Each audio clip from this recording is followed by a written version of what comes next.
अस्सलामुअलैकुम वरहमतुल्लाहि वबरकातुहू। उम्मीद है आप सब खैरियत तंदुरुस्ती आफियत के साथ होंगे। आप देख रहे हैं मेरा अपना YouTube channel JJC by sir Jabbar. मैं हूं जब्बार अख्तर। आज की lecture video second year maths के चैप्टर 4 की आखिरी एक्सरसाइज का आखिरी पार्ट है। ये चैप्टर 4 भी इंशाल्लाह ख़त्म हो जाएगा। शुरू करते हैं। बिस्मिल्लाहिर्रहमानिर्रहीम।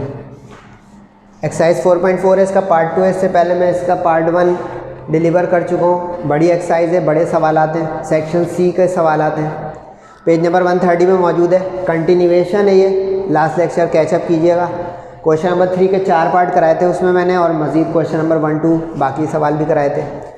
इम्पॉर्टेंट क्वेश्चन है ये सेक्शन C के लिए, बता चुका हूँ, फिर रिमाइंडर दे रहा हूँ।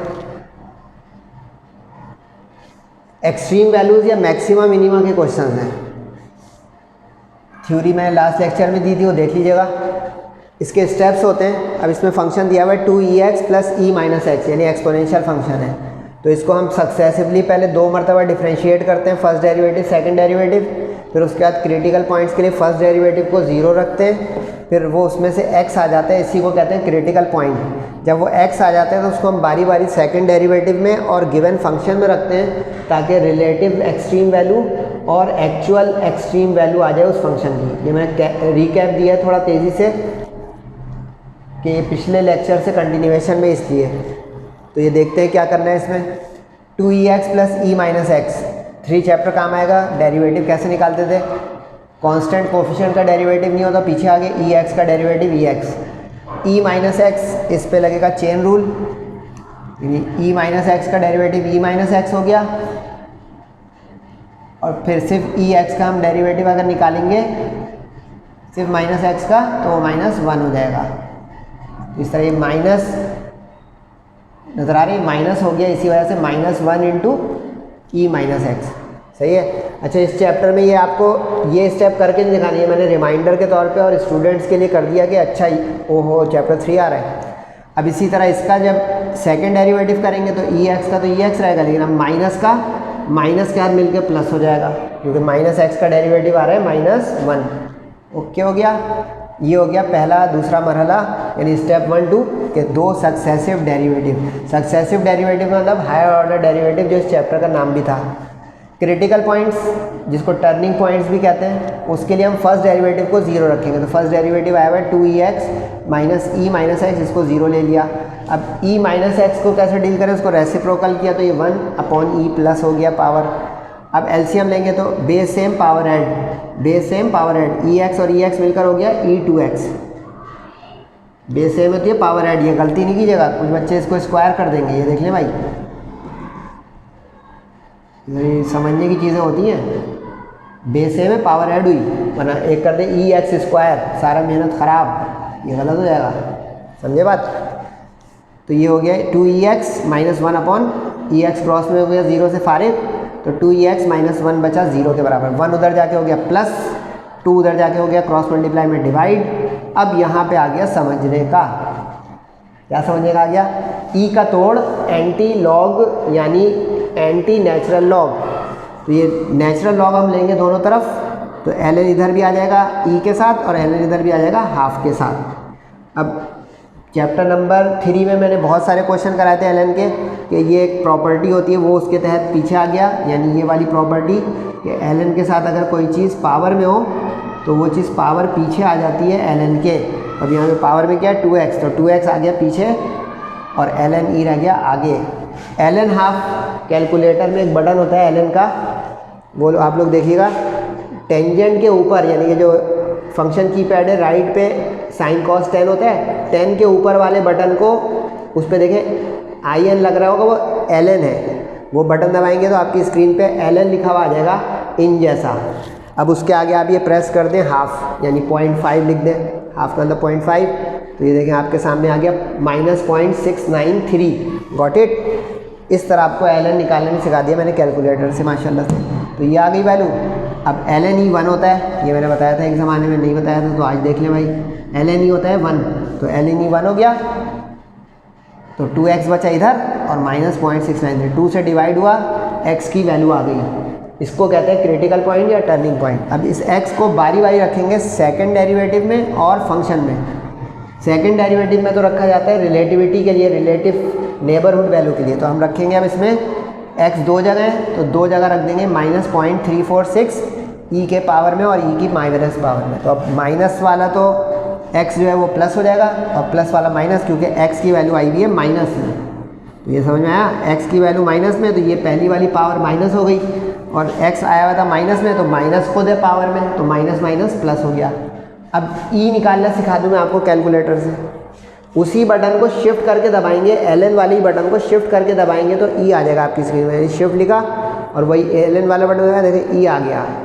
आगे ऊपर बॉक्स आ रहा होगा पावर में, तो एक ब्रैकेट ओपन कीजिएगा, ब्रैकेट 8 और 9 के ऊपर जो न्यूमेरिक कीपैड है उसके ऊपर ब्रैकेट ओपन और क्लोज का इस तरह का निशान है वो लिखेंगे और उसके अंदर लिख देंगे आप माइनस करके 0.346 और ब्रैकेट क्लोज कर देंगे कंप्यूटर सिंटेक्स की तरह। तो आपके सामने आ गया माशाल्लाह, ये देखिए 0.707। क्लियर? बिल्कुल इसी तरह ई लिखकर 0.346 लिख देंगे तो वो आपका कैलकुलेटर दे देगा। चेक करा दूँ, शिफ्ट ई यानी वही ln वाला बटन, ब्रैकेट ओपन और 0.346 ब्रैकेट क्लोज और आगे आपकी स्क्रीन पे 1.414 1.413 उसको 1.414 भी लिख सकते हैं। अब इन दोनों को मल्टीप्लाई करके प्लस करें, आपके पास सेकंड डेरिवेटिव पॉजिटिव आ गया। ये मैंने एक थ्योरी बताई थी कि जब भी पॉजिटिव आएगा वो सिर्फ मिनिमम देगा। तो क्योंकि एक x की वैल्यू है तो इस फंक्शन का सिर्फ एक ही एक्सट्रीमा होगा, चाहे मैक्सिमम चाहे मिनिमम। तो इससे तय होगा ग्रेटर से कि ये मिनिमम खाली देगा। ओके हो गया। अब वो क्या होगा मिनिमम, उसके लिए हम इसको रख देंगे गिवन फंक्शन में। ये स्टेप्स हैं, याद रखिएगा स्टेप्स। तो अब यहाँ पे एक इत्तेफाक हो रहा है, टाइम बचेगा। गौर से देखें तो फंक्शन और सेकंड डेरिवेटिव रिपीटेड है, सेम है, क्योंकि ये e का मैजिक था, e का डेरिवेटिव और माइनस एक्स का एक दफ़ा माइनस एक दफ़ा प्लस। तो देखें सेम सेम आ रहा होगा, नज़र आ रहा है आपको, ये सेम आ रहा है, बिल्कुल नज़र आया सेम। अब ये सेम होने की वजह से आप अब कैलकुलेटर के बगैर भी यहाँ पे ये वैल्यू लिख सकते हैं 2.828, क्योंकि बिल्कुल सेम है। दोबारा से 2 स्टेप लिख के दिखाना, ये मल्टीप्लाई प्लस का दिखाना ज़रूरी नहीं है। Got it? क्योंकि सेम आ गया हमारा सेकंड डेरिवेटिव और फंक्शन। इत्तेफाक हुआ, हर वक्त ऐसा नहीं होगा। तो इस तरह हमारा फंक्शन की मिनिमम वैल्यू हो गई -0.346 पर, जो कि है विच इज़, जो कि है यानी एक्चुअल एक्सट्रीम वैल्यू है क्या, जो हमारे फंक्शन में रखने से आती है वो है 2.828। इंपॉर्टेंट सवाल है, इसको ज़रा प्रैक्टिस कीजिएगा तरीके से। अगला वार्म अप सवाल है छोटा सा, क्योंकि इसमें अलजेब्रिक फंक्शन आगे दोबारा से, अलजेब्रिक फंक्शन जल्दी करवाते हैं डेरिवेटिव, और एक्स भी छोटी छोटी पावर वाले जल्दी से ख़त्म करें। ये कम इंपॉर्टेंट है लेकिन कर दूँ कि 6 के 6 पार्ट हो जाए। तो 2x का डेरिवेटिव 2x² का पावर कम करके 2x, सेकंड डेरिवेटिव 2 का 0 और -2x का 1।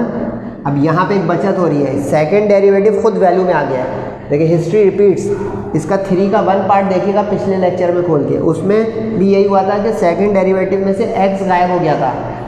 जब x गायब हो जाएगा तो गिनती आएगी तो ऑटोमेटिक डिसाइड करवाएगी, जो हमने इतनी मेहनत से यहाँ जाके किया था तय, कैलकुलेटर वगैरह चला के। यहाँ पे देखिए डायरेक्ट आ गया लेस देन, तो अब लेस देन मैक्सिमा देगा। ये आपको अब समझ में आ जाना चाहिए, क्योंकि आखिरी सवाल है। इसके बाद 2 वर्ड प्रॉब्लम्स हैं, बहुत ही इंपॉर्टेंट, चाहिएगा नहीं। तो ये मैक्सिमा देता है लेस वाला और मिनिमा देता है ग्रेटर वाला। ये कंट्रास्ट है, ये मैंने थ्योरी लिखी थी लास्ट लेक्चर में, वो भी देखिएगा निकाल के, उसकी बुनियाद पे कर रहा हूँ, ये नहीं कि सिर्फ रटवाए जा रहा हूँ आपको। अब क्रिटिकल पॉइंट के लिए फर्स्ट डेरिवेटिव को 0 रखें, तो 2 - 2x को जब 0 रखा तो 2x उधर जाके प्लस हो गया, 2 से डिवाइड होकर 2 कट गया, 1 आ गया। अच्छा, इस तरह हॉरिजेंटल नहीं कीजिएगा, बार बार बताता रहता हूँ। ये मैं अपने बोर्ड में एडजस्ट करने के लिए 2-3 क्वेश्चन को करता हूँ, आप 1 स्टेप बिलो अनदर स्टेप कीजिएगा, ताकि बोर्ड के एग्ज़ाम में नंबर भी मिले। ये सॉल्यूशन गाइड बुक नहीं जा रही आपके पास। अब x1 को कहाँ रखते थे, सेकंड डेरिवेटिव में, लेकिन सेकंड डेरिवेटिव में तो x ही नहीं है। इसका मतलब है ये स्टेप भी बच गया रिलेटिव वाला। डायरेक्ट हम चले जाएंगे क्वेश्चन में रखने के लिए, तो इसलिए सवाल हो गया छोटा।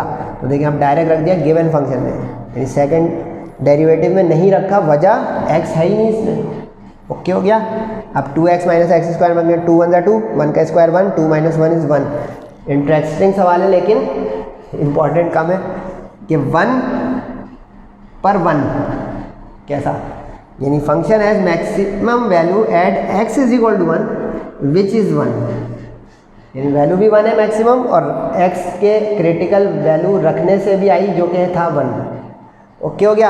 अब ज़रा बेल्ट टाइट कर लीजिएगा क्योंकि 2 वर्ड प्रॉब्लम्स है, एक ये नज़र आ रहा होगा और एक इसके बाद इंशाल्लाह होगा, फिर आज का लेक्चर दी एंड होगा। इंपॉर्टेंट है ये दोनों सवाल, सेक्शन सी के उम्मीदवार हैं। क्वेश्चन नंबर 3 और क्वेश्चन नंबर 4, 5 ये तीनों पे स्टेरिक लगा लीजिएगा, इंपॉर्टेंट तरीन क्वेश्चन। और क्वेश्चन नंबर 3 में भी इंपॉर्टेंट तरीन बता दूं, साथ साथ ही इंपॉर्टेंट बता देता हूँ। चलें भाई कि 3 में जो है ना 2, 3, 4, 5 इसका घोटा लगा लिया, यानी इसका पहला और आखिरी पार्ट जो है थोड़े कम इंपॉर्टेंट है, बीच के चारों इंशाल्लाह उसमें से लॉन्ग, नहीं तो ये 2 में से लॉन्ग। ये टोटल इस एक्सरसाइज के क्रूशियल तरीन इंपॉर्टेंट तरीन क्वेश्चन हैं। तो ये भी मैंने एक आपको जो है गाइडलाइन दी है, फ़ायदा उठा लें और कुछ दुआएं दे दें सर को। रेक्टेंगुलर रिजर्वायर, ये वर्ड प्रॉब्लम है यानी प्रैक्टिकल डेली लाइफ एग्जाम्पल है। कह रहे एक रेक्टेंगुलर रिजर्वायर है, ज़ख़ीरा होता है ना टैंक वैंक वगैरह, कह रहे हैं उसका स्क्वायर बॉटम है। इसकी डायग्राम बना दूँ तो आप लोगों को ज़्यादा समझ में आएगा। यानी ऐसा मंजरनामा है कि एक रेक्टेंगुलर रिजर्वायर है, उसका स्क्वायर बॉटम यानी चौकोर जो है उसका स्क्वायर बॉटम है, बन गया भाई बॉटम स्क्वायर, और छत खुली हुई है। अब रेक्टेंगुलर उसी वक्त बन सकता है कि इसकी दीवार ज़रा छोटी बड़ी हो। कहानी समझ में आई? छत खुली हुई है, ध्यान रखिएगा, ओपन टॉप। तो अब इसमें कहानी क्या बनाएंगे हम कि जो बेस है इसकी लेंथ और ब्रेड ले लेंगे x, क्योंकि स्क्वायर बॉटम है तो लंबाई चौड़ाई बराबर, लेंथ ब्रेड इक्वल।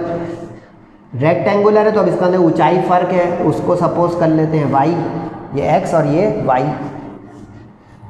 अब इसमें करना ये है कि इन सवालों में यानी क्वेश्चन नंबर 3 के पार्ट्स में हमारे पास फंक्शन बने बनाए थे, यानी ये देखिए फंक्शन था, हमने उसके ऊपर काम किया स्टेप्स का कि first derivative, second derivative, successive derivative, फिर critical point and so on. इसमें हमें पहले फंक्शन बनाना पड़ेगा वर्डिंग से, यानी वर्डिंग को लेके हमें एक क्वेश्चन बनाना पड़ेगा इन x, यानी x वेरिएबल जिसमें हो इंडिपेंडेंट। जब वो बन जाएगा तो फिर वो वही प्रोसीजर हम पिछले में करते थे वो करेंगे। यानी इसमें इजाफी मेहनत क्या हुई, अगर आप समझ रहे मेरी बात, स्टार्टिंग का हमें फंक्शन एक्सप्लोर करना होगा with the help of wording and question. ठीक है, मेरे साथ है? आइए आगे। वो कह रहा है कि हमें डायमेंशंस बताइए इस रिजर्वायर की कि हम इतनी उसके अंदर कैपेसिटी स्टोर कर सकें टू होल्ड, यानी मीटर क्यूब से पता चला कि ये वॉल्यूम दिया हुआ है, यूनिट से पता चला कि ये वॉल्यूम दिया हुआ है क्योंकि 3 डायमेंशनल क्यूब वाला metre into metre into metre volume का होता है। ओके हो गया। आगे वो कह रहा है कि उसके अंदर लाइनिंग करनी है, यानी दीवारों को लाइनिंग करनी है जैसे लेड से, ताकि जो उसके अंदर केमिकल रखें या जो उसके अंदर जो है प्रिजर्व करें वो ज़्यादा दिन तक महफूज रहो, ख़राब ना हो। यानी कुछ समझ आए ज़िंदगी का एग्जाम्पल। लाइनिंग का मतलब होता है उस तरह का अस्तर कर दें, पेंट कर दें कि दीवारें मजबूत भी हो जाएं और महफूज भी हो जाएं, ताकि वो केमिकल अटैक या केमिकल एक्टिविटी ना हो। क्योंकि अगर आपने केमिस्ट्री पढ़ी है तो लेड एक लेस रिएक्टिव मेटल है और मजबूत भी होता है, ताकत देता है, जिसको सीसा कहते हैं। कभी मुहावरा सुनाओ, सीसा पिलाई दीवार, दैट इज़ लेड, सीसा। तो अब इसमें मिनिमम मैक्सिमम जो है ना इन सवालों में जो वर्ड प्रॉब्लम है उसमें आपको कोई ना कोई वर्ड दिया होगा जिससे पता चलेगा हमें सिर्फ उस तरफ जाना है। यानी इसमें मिनिमम मैक्सिमम हमें खुद इस तरह डिसाइड नहीं करना है। तो उसने इतना बता दिया मिनिमम कि लेड बहुत महंगी चीज़ है तो कम से कम लगे और काम बन जाए उस रिजर्वायर की लाइनिंग का। क्लियर? अब देख लेते हैं इसका सॉल्यूशन। अगर आपको स्टोरी समझ में आ गई, स्टोरी में बोर नहीं हुआ करें, वो अंडरस्टैंडिंग और पार्ट ऑफ स्टडी है, तो ये ना लगे कि सर वक्त ज़ाया करने के लिए खींचते हैं। नो। अब हमने लेट किया x metre length of base को, हाइट को y ले लिया, सही है। ब्रेड भी जो है वही है, लेकिन लिखी इसलिए नहीं है कि उसकी ज़रूरत नहीं है, यानी यही हमारी ब्रेड भी है। चाहें तो लिख सकते हैं, आपकी मर्ज़ी है, क्योंकि वो दोनों x x है, x लंबाई चौड़ाई बेस की बराबर, क्योंकि स्क्वायर है ना। अब वॉल्यूम क्या होता है? Length into breadth into height. तो यहाँ पे क्या हो गया? x into y, x into y, तो कितना हो गया? x square y. क्लियर? ये हमारे सपोजिशन के लिहाज से वॉल्यूम हो गया, और हमारे गिवन क्वेश्चन के लिहाज से वॉल्यूम कितने हैं? Half a cube. अब कंपेयर कर लेंगे तो इसमें एक्स वाई की इक्वेशन आ जाएगी। अब इस एक्स स्क्वायर वाई को इससे कंपेयर करा, क्यों? ताकि वॉल्यूम से कोई हमें मतलब नहीं है, हमें लेड रिक्वायर्ड से मतलब है, तो वॉल्यूम जो है इसको एलिमिनेट करने के लिए दोनों को कंपेयर किया। अब y in terms of x, क्योंकि हम with respect to x differentiate करते हैं इंडिपेंडेंट वेरिएबल, तो हम x को दूसरी तरफ करेंगे, तो एक्स स्क्वायर चला गया दूसरी तरफ। अब अपॉन में नहीं रखें ताकि वरना वो क्वोशंट फार्मूला याद है 3 चैप्टर वो लगाना पड़ जाएगा, तो इसलिए उसको किया सीधा x माइनस 2। अब ये जो है ये तो कोफिशिएंट है क्योंकि a एक गिनती के तौर पर है और 2 गिनती के तौर पे, तो उस पर हम डेरिवेटिव नहीं लगाएंगे, x माइनस 2 पे लगाएंगे। लेकिन before going to that derivatives, एक बारीकी की इंग्लिश लंबी चौड़ी पढ़े मेरे साथ। Lead required will be minimum, lead required कम होगी उस वक्त जब एरिया ऑफ स्क्वायर बॉटम, जब स्क्वायर बॉटम का एरिया प्लस एंड यानी प्लस चारों दीवारों का एरिया कम से कम होगा, क्योंकि इसको कहते हैं सरफेस एरिया, क्योंकि दीवार पे रंग करेंगे ना भाई, खाला में हवा में तो नहीं करेंगे, तो दीवार पे एक दीवार पे लेड, दूसरी दीवार पे लेड, तीसरी दीवार पे लेड, चौथी दीवार पे लेड, तो 4 तो हो गई दीवारें, क्लियर। बॉटम पेंदा, ज़मीन पे भी लेड बनना, ज़मीन पे से वो जंग खा जाएगा वो, या वो केमिकल ख़राब हो जाएगा। छत ओपन है, याद रहे, वरना छत को भी करनी पड़ती लाइनिंग। टॉप इज़ ओपन, समझ में आ रहा है? सर के साथ बोर तो नहीं हो रहे? टॉप इज़ ओपन, तो छत पे आसमान पे जाके रंग कराएंगे, मजाक कर रहा हूँ। तो अब बॉटम का क्या एरिया होगा? Length into breadth, x into x, clear. Plus 4 दीवारें, 1 2 3 4 दीवारें, तो length into height, length into height, x into y, x into y, x into y, हर तरफ से एक्स एक्स है ना इसका बॉटम, और हर तरफ से ऊंचाई कितनी है? वाई वाई वाई, समझ रहे मेरी बात? तो अब x y x y x y 4 दफ़ा 4 दीवारें, तो ये हो गया हमारा एरिया। कहानी कुछ समझ में आ रही है? वॉल्यूम गिवन था इक्वेशन बनाने के लिए, काम करेंगे हम एरिया से, क्योंकि रंग करवाना है दीवारों पे। वॉल्यूम से तो गुंजाइश का पता चलता है कि कितनी कैपेसिटी है, क्लियर, दैट इज़ ग्रेट। अब यानी मैंने सवाल बनवा दिया, अब आपकी गेम ऑन है, लेकिन जाइएगा नहीं भाई, एक सवाल बाकी है। जब मैं ये बोलता हूँ लोग चले जाते हैं, सर ने कहा लेक्चर ख़त्म, लेक्चर नहीं ख़त्म, एक सवाल और है। अब एक्स स्क्वायर 4x, वाई की वैल्यू यहाँ से पुट करें, तो ये क्या हो गई? a³/2 x माइनस 2, सही है। 2 से गया 2, 4 2 2 4 बचाइए, सही है। x माइनस 2 और x के ऊपर 1 मिलकर हो गया x माइनस 1। अब वही प्रोसीजर करना है, यानी समझिए ये हमारा फंक्शन बना, कहानी समझे आप लोग? ये हमारा फंक्शन बना जो हम पिछले सवालों में बने बनाए देखे, वो हमने इतनी मेहनत से भी बनाया। अब आगे रास्ता क्लियर, अगर समझ में आ गई मेरी बात। एक्स स्क्वायर का 2x डेरिवेटिव, 2a³ कोफिशिएंट है बाहर, और इसका डेरिवेटिव माइनस माइनस, एक पावर बैक पे आई माइनस, और एक कम हो गई तो -1 -2। अगेन सेकंड डेरिवेटिव, अच्छा इसमें dA/dx लिखेंगे, डैश नहीं लगाइएगा, ये मत लगाइएगा कि a डैश, वो कुछ और मायने बन जाएंगे, जैसे कॉम्प्लीमेंट होता था सेट्स में कि कॉम्प्लीमेंट ऑफ a डैश, तो यहाँ पे dA/dx d2a/dx स्क्वायर लिखना होगा हायर डेरिवेटिव, सही। 2x का डेरिवेटिव 2 और माइनस इंटू माइनस प्लस, और 2 पीछे आके 2 2 4। अब क्रिटिकल पॉइंट यानी लेड रिक्वायरमेंट के लिए हमें फर्स्ट डेरिवेटिव को 0 लेना है, तो फर्स्ट डेरिवेटिव को 0 लिया, क्या था? 2x minus 2a³ x minus 2, तो x माइनस 2 को उल्टा कर दिया क्योंकि x निकालना है ना। एलसीएम लिया तो एलसीएम आ गया एक्स स्क्वायर, तो x square into x³ minus 2a³ अपनी आया क्योंकि उसका एलसीएम मौजूद था। एक्स स्क्वायर क्रॉस में 0, 2 उधर जाके प्लस, सही है जी, क्यूब लिखा हुआ है, 2 डिवाइड में गया, कट गया, तो x³ बराबर a³ के, तो x a के बराबर हो गया, यानी इसको कहते हैं cube root both side, cube root both side, समझे कहानी? अब आप लोग एक चीज़ सोच रहे होंगे, ना सोचें, लेकिन चले सोच लें, अच्छे स्टूडेंट सोचते हैं, यही तो उनका कमाल होता है, कोई साइंस के स्टूडेंट है कि सर क्यूब से तो 3 आंसर x के आने चाहिए थे, वेरी गुड। बाकी के जो 2 आएंगे ना वो फिर आपको मैक्सिमा दे देंगे, इसलिए हम इसका x का a वाला पॉजिटिव लेंगे, क्योंकि देखिए पॉजिटिव वाला कम वाला देगा मिनिमा, मिनिमम चाहिए ना। तो ये उन स्टूडेंट के लिए था जो ये सवाल सोच रहे थे कि यार x³ से तो 3x की वैल्यू आनी चाहिए, यहाँ सर ने फारिग कर दिए 2, और क्यूब का फॉर्मूला लगना चाहिए था a³ माइनस बी क्यूब का। तो यहाँ पे सिंप्लिसिटी और रिक्वायरमेंट के लिहाज से, वरना मुझे भी ये अंदाज़ा है और आपको भी, कि क्यूब में वाकई 3 रूट्स आते हैं, 3 वैल्यूज आती हैं। Very good. अब इसको ले आके सेकेंड डेरिवेटिव में रखें ताकि पहले रिलेटिव आए। तो देखें 2 + 4a³ अपॉन x क्यूब। अच्छा, वैल्यू रखते हुए पॉजिटिव पावर बना लें, डेरिवेटिव लेते हुए उल्टा कर दें ताकि क्वोशंट फार्मूले से बचे। समझे आप कहानी? ये अब वैल्यू रख दें x की, क्या ये भाई a, x की जगह a रखा तो x पे क्यूब है तो a पे क्यूब, a क्यूब कट गया, 4 + 2 6। लेकिन कुछ मैथ्स का मैजिक समझ में आ रहा है? ग्रेटर आया। ग्रेटर का क्या मैंने थ्योरी बताई थी कि ग्रेटर जब आता है तो मिनिमा देता है। तो देखिए यहाँ पे ग्रेटर आया तो ऑटोमेटिक वो मिनिमम लेड रिक्वायर्ड यानी एरिया कम से कम वाला होगा, खर्चा कम से कम होगा। अब इस x को a रख दें इसमें ताकि y आ जाए, क्योंकि सवाल क्या है? डायमेंशंस। डायमेंशंस का मतलब हुआ हमें चाहिए क्या? x क्वेश्चन मार्क और y क्वेश्चन मार्क, क्योंकि हमने डायमेंशन लेट की हुई है x और y। याद आया कि सर ये क्या कर रहे हैं हम? तो नींद में ना चले, देख देख के जागते में चले कि मंजिल आ रही है कि कहाँ जा रहे हैं। तो अब x निकल आया तो y यहाँ रख के आएगा, क्योंकि इसमें y है, इसलिए इसको इक्वेशन नंबर 1 बोला था। अब इसमें रखा तो a² से a³ कट गया, एक बचा a/2।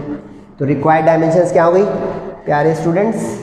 लेंथ x जो कि a मीटर्स हुई, ब्रेड्थ x तो वो भी a मीटर हुई, क्योंकि दोनों x और x स्क्वायर बॉटम की वजह से बराबर थे, और हाइट हो गई a/2, क्योंकि y है हमारी हाइट a/2 मीटर। तो ये required dimension and question is done.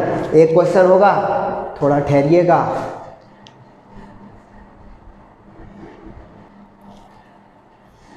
ये लास्ट क्वेश्चन देख लें भाई 4th चैप्टर का। ये भी बड़ा इंपॉर्टेंट सवाल है सेक्शन सी के लिए।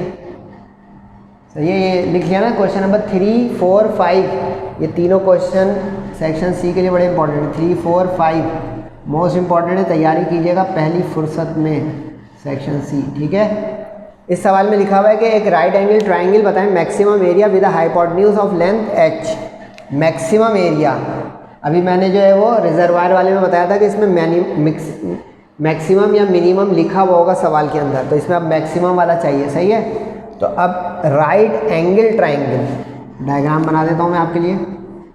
राइट एंगल ट्राइंगल का जिक्र है तो ऐसा हो गया राइट एंगल ट्राइंगल। हाँ बोल दें। अब फर्ज करें इसका थीटा ये है, इसकी बेस को x ले लेता हूँ, हाइट या परपेंडिकुलर को y ले लेता हूँ, हाइपोटेन्यूज h उसने गिवन की हुई है, हाइपोटेन्यूज ऑफ लेंथ h। अब इसी पे सारी कहानी चलानी है हमें कि अब हम लेट करें x और y। जैसे रिजर्वायर में x और y लेट किया था, तो base of triangle x, perpendicular या एल्टीट्यूड या हाइट y, और गिवन है h इसका हाइपोटेन्यूज। ओके हो गया यहाँ तक। अब कॉस थीटा क्या होता था बचपन में हमारे, और अब भी वही होता है, बेस अपॉन हाइपोटेन्यूज। ठीक है, तो क्या हो गया b x अपॉन h, तो x हो गया h कॉस थीटा। समझ में आ गया? बिल्कुल इसी तरह साइन थीटा क्या होता था भाई, p upon h, perpendicular upon hypotenuse. तो परपेंडिकुलर क्या है भाई y, तो y अपॉन h, तो y हो गया h sine theta cross multiply करके। ये क्यों निकाला सर आपने? इसलिए निकाला कि एरिया ऑफ ट्राइंगल का, राइट ट्राइंगल का फॉर्मूला एक होता है, हाफ बेस इंटू एल्टीट्यूड या हाइट। एल्टीट्यूड को ही हाइट कहते हैं या परपेंडिकुलर। याद आ गया? Very good. ये उल्टा टी परपेंडिकुलर का निशान है। अब बेस रख दें x, परपेंडिकुलर या हाइट रख दें y। अब फिर वैल्यू रख दें x की h कॉस थीटा और y की h साइन थीटा। अब h इंटू h स्क्वायर हो गया, साइन कॉस आ गया। अब यहाँ पे एक टर्निंग स्टेज आ गई कि अगर गौर से देखें तो इसमें एक फर्स्ट ईयर का डबल एंगल फार्मूला आ सकता है अगर एक 2 आ जाए कहीं से, क्योंकि 2 साइन थीटा कॉस थीटा होता था। तो 2 से मल्टीप्लाई डिवाइड किया अपना काम निकालने के लिए, तो मल्टीप्लाई वाला 2 तो ये आ गया अंदर, और डिवाइड वाला हो गया 2 2 से मिलकर 4। क्लियर? ओके। इसको हम कहते हैं डबल एंगल फार्मूला। आ गया? सर ये क्यों कर रहे हैं? क्योंकि ये देखें एरिया आ रहा है, सवाल पढ़े मैक्सिमम एरिया, यानी हम फॉर्मूला बनाने जा रहे हैं, फंक्शन बनाने जा रहे हैं। जैसे अभी रिजर्वायर में देखें आधे पेज तक वो फंक्शन बना, फंक्शन बनेगा तो वही स्टेप्स हो जाएंगे, successive 2 derivatives, higher derivative first second तक, फिर उसके बाद critical point and so on. याद आ गया? रिवीजन। अब एरिया हम यानी ये फंक्शन बना, यानी हम यहाँ पे अब फंक्शन पे पहुँचे इतनी देर में। तो क्वेश्चन 3 में बने बनाए थे, हमने बनाया। अब डेरिवेटिव साइन का चेन रूल से करना पड़ेगा, आपको याद है ना chain rule chapter 3, outer function inner function.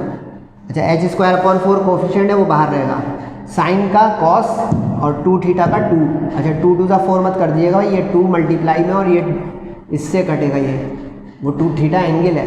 तो अब एच स्क्वायर अपॉन 2 और कॉस 2 थीटा बचा। इसका अगेन डेरिवेटिव सेकंड डेरिवेटिव। अच्छा इसमें भी डैश नहीं लगाइएगा, बता चुका हूँ भी। तो ये डी ए डी वाई। अच्छा इसको सही रखिएगा, ये देखिए स्क्वायर यहाँ लगता है और ये रिजर्वायर में भी ध्यान रखिएगा, D2A upon D theta square, ये रीड करेंगे D2A D3A, यानी second order derivative, third order derivative, power मतलब ऑर्डर।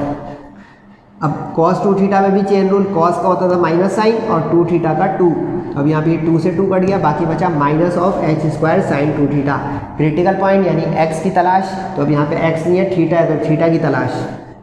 तो अब यहाँ पे फर्स्ट डेरिवेटिव को 0 लें, तो क्या हुआ ये 0 लेने से, H square upon 2 cos 2 theta.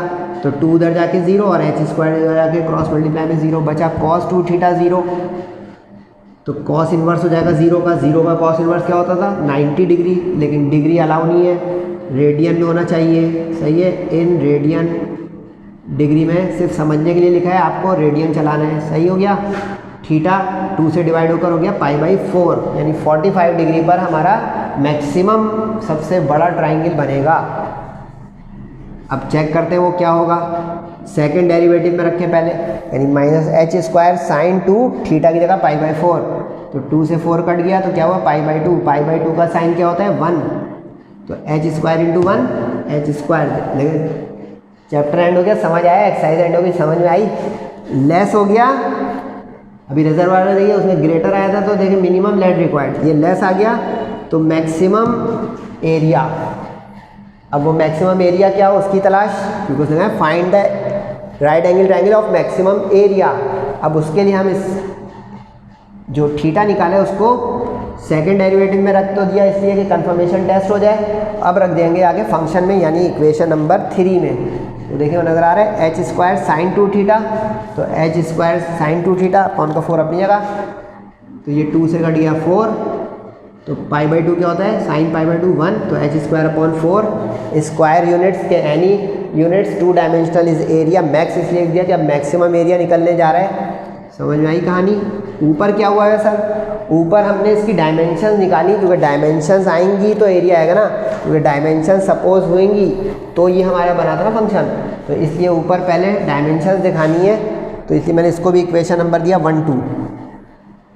तो अब cos π/4 होता है 1/√2, तो h के साथ 1/√2, फिर sin π/4 भी होता है 1/√2, तो ये भी हो गया h/√2। तो hope you are understanding and taking up the lecture 4.1 MCQs। इंशाल्लाह आगे पीछे चलते फिरते किसी मोड़ पे मैं इंशाल्लाह कराऊंगा। सेहत और ज़िंदगी के साथ ही ये मामला। अपना और सबका बहुत ख्याल रखिएगा। तब तक के लिए अस्सलामु अलैकुम वरहमतुल्लाहि वबरकातुहू।